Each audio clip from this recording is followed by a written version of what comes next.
Привет, друзья! Сейчас главные новости Европы. Сегодня в Германии внезапно прибавились десятки миллиардов евро из-за роста цены на золото. И страна вроде бы стала богаче, но эти деньги нельзя тратить ни на пенсии, ни на дороги, ни на промышленность. Мерц получает в отчетах рекордные суммы, а заводы и бизнес продолжают экономить. Почему Германия богатеет и одновременно не может позволить себе больше расходов? Я сейчас объясню подробнее.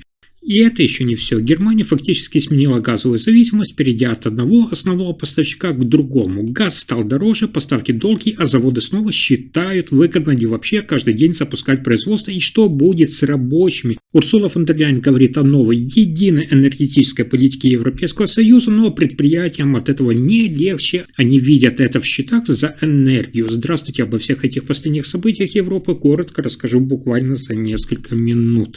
Итак, сегодня в Германии произошла ситуация, которая вызвала сильное раздражение внутри правительства и среди экономистов. Я вам еще недавно говорил, что за последние 30 дней стоимость золотого запаса Германии выросла примерно на 66 миллиардов евро. Это произошло из-за резкого роста мировых цен. На самом деле Германия ничего не продавала, не покупала и не меняла. Просто цена выросла, и на балансе страны внезапно появилась гигантская прибавка. Давайте я напомню, чтобы вы понимали масштаб. Германия сегодня владеет примерно 3352 тоннами золота. Это второй результат в мире после Соединенных Штатов Америки. Основная часть хранится здесь, в Германии, во Франкфурте, остальное в Нью-Йорке и Лондоне. Этот запас формировался десятилетиями. В 1950-х и 1960-х годах немецкая промышленность продавала автомобили, оборудование и химическую продукцию по всему миру. Страна получала валюту и обменивала ее на золото. Так создавался резерв, который существует и до сих пор.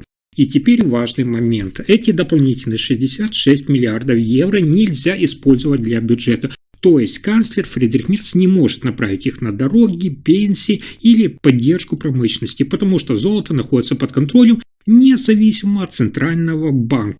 Он не подчиняется правительству напрямую. А теперь сразу пример. 49-летний Максимилиан из Дортмунда работает мастером на металлургическом предприятии. Его завод в прошлом году сократил смен из-за высоких цен на энергию. Он в интервью сказал, цитата, «Говорят, у Германии появились десятки миллиардов, но на нашем заводе экономят на всем». Вот в чем суть. Сегодня Германия на бумаге стала богаче, а предприятия продолжают сокращать расходы.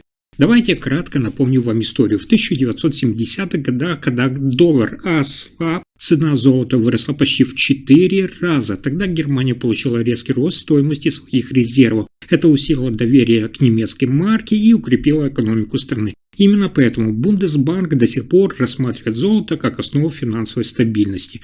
Есть у меня еще один пример. 62-летняя Шарлотта из Франкфурта работала в немецком банке специалистом по кредитам. Она вспоминает период финансовой нестабильности 2008 года. Тогда акции падали, банки терпели убытки, а золото, наоборот, росло. Она говорит, цитата, «Золото всегда растет, когда начинается нестабильность. Именно поэтому центральные банки не спешат продавать свои резервы». Теперь давайте с вами посмотрим на сегодняшнюю ситуацию. Сейчас Германия, вы знаете, одновременно сталкивается с бюджетным дефицитом и высокими рисками и замедлением промышленности. Министр финансов Ларс Клинбаль ищет источники денег, обсуждаются новые кредиты, сокращение расходов и изменение налогов. И, конечно же, у вас, пока я рассказываю, наверное, в голове возник вопрос, почему же нельзя использовать золото? Я вам объясню. Все зависит от системы управления. После создания евро Германия передала часть финансовых полномочий независимым институтам. Это сделали специально, чтобы политики не могли закрывать бюджетные проблемы за счет этих резервов золотовалютных. Почему? Потому что в прошлом такие решения приводили к инфляции и проблемам с валютой. Давайте сразу еще пример. 54-летний предприниматель Отто из Гамбурга владеет логистической компанией с 12 сотрудниками. Его расходы на топливо и страховки выросли за последние 2 года. Он говорит, цитата, «Государство говорит о миллиардах, но на самом деле для бизнеса условия стали тяжелее». И такая вот ситуация типичная для малого бизнеса Германии. Но мы должны с вами понимать и другое. Этот рост стоимости золота связан с глобальными процессами. Сегодня центральные банки, вы знаете, по всему миру увеличивают закупки, инвесторы уходят из валюты и ищут защиту. И даже глобальная нестабильность и рост долгов усиливает этот процесс. Кстати, вы должны также знать, что Германия уже извлекала выгоду из таких ситуаций. После кризиса именно наличие золотого резерва позволяло стране занимать деньги под низкие проценты, потому что инвесторы знали, что за финансовой системой стоит реальный актив, то есть не так, как, например, тот же биткоин. Поэтому мы видим, что сегодня Германия получила дополнительную финансовую устойчивость, но все равно эти деньги остаются резервом, а не источником расходов. Это означает, что промышленность, бизнес и налогоплательщики не почувствуют прямой выгоды прямо сейчас. Следующая новость, одна из самых важных. Сегодня в Германии снова заговорили о зависимости от газа. Но сейчас новый совершенно поворот. После резкого сокращения прежних поставок Германия начала активно закупать сжиженный природный газ у других стран, прежде всего, как я говорил, у Соединенных Штатов Америки. За последние 2 года структура поставок изменилась полностью. Если раньше основным поставщиком был Восток, то сегодня крупнейшим источником стали именно американские компании. И, соответственно, как я уже рассказывал, это влияет на промышленность, цены и политические решения внутри страны.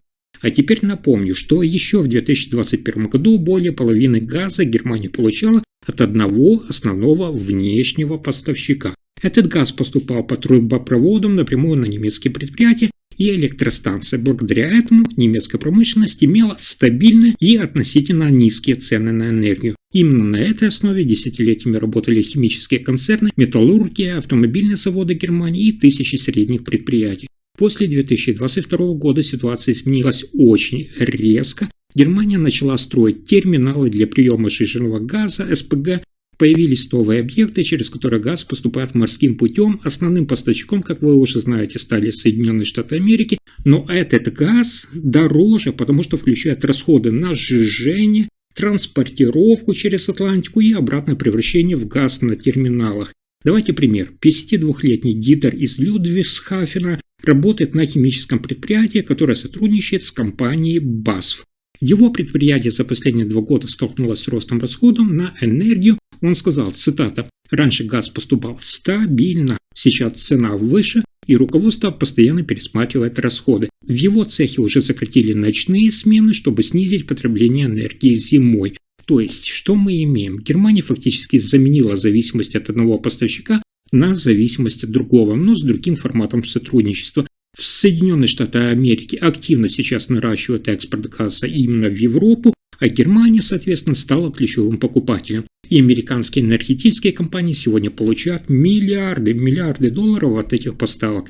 Помните, еще в 1970-х годах Германия сознательно начала закупать газ у восточных партнеров. Тогда это решение объясняли экономическими интересами. Советский газ был дешевле, и он обеспечивал быстрый рост немецкой промышленности. Кстати, даже в периоды международной напряженности поставки не прекращались. Немецкие заводы работали стабильно именно благодаря этим контрактам. Сегодня промышленность Германии продолжает зависеть от внешних поставок энергии, только теперь ключевую роль играют уже морские поставки и глобальный рынок. На этом пока все. Спасибо за просмотр.